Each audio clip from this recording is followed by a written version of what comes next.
So now you know the variables and functions we define in a module are scoped to that module. They're private and not visible from the outside. But you might be wondering how Node does this. So let me show you. On the very first line of the logger.js module, I'm going to create a syntactical error. So define a variable x and set it to nothing, like this.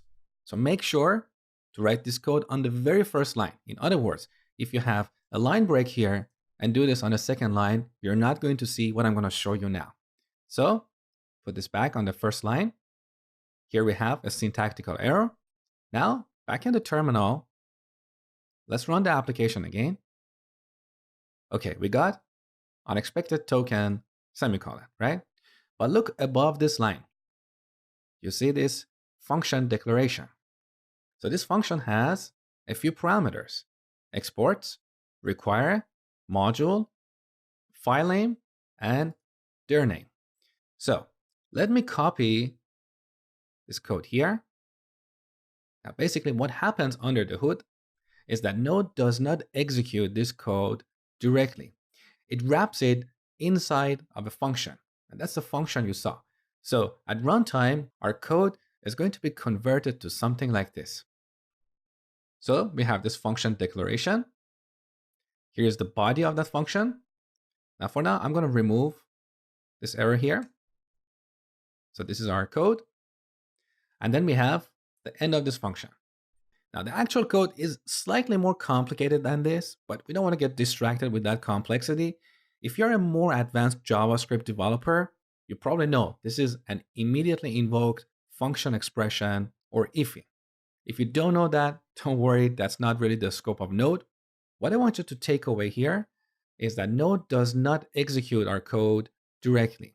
It always wraps the code inside each module in something like this, inside of a function. Now look at these arguments to this function. So you have seen the require function. I told you that this require function appears to be global, but actually it's not global. In fact, it's local to each module. So in every module, require is one of the arguments that is passed to this function. We call this function the module wrapper function. Okay? So you have seen the require function. You have also seen module. That is what we're using here. So we have module.exports. We also have exports, which is a shortcut to module.exports. So if you want to add a function to module.exports object, you can either write module.exports.log equals log, or you can write exports.log equals log.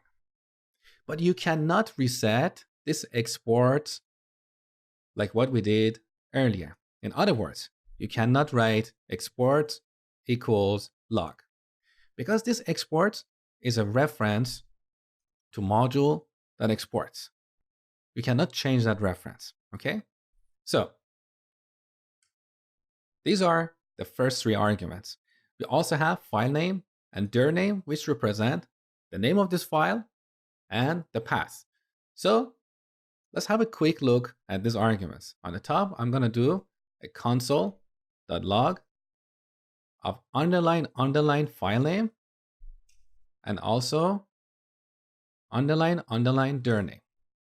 Now, we're not going to have this function, this module wrapper function. This was purely for demonstration. So I'm going to revert the code back to what we had before. Okay. So now we don't have any errors in this module. Let's go back to the terminal and run this program. So node app.js. So here on the first line, we have file name, which is the complete path to that file, that is logger.js. And on the second line, we have the path to the directory that contains that module. So now you have a basic idea about Node modules and how they work. You know how to create them, how to load them. But Node itself comes with a bunch of useful modules that we can use in a lot of applications. And that's what we're going to look at in the next lecture.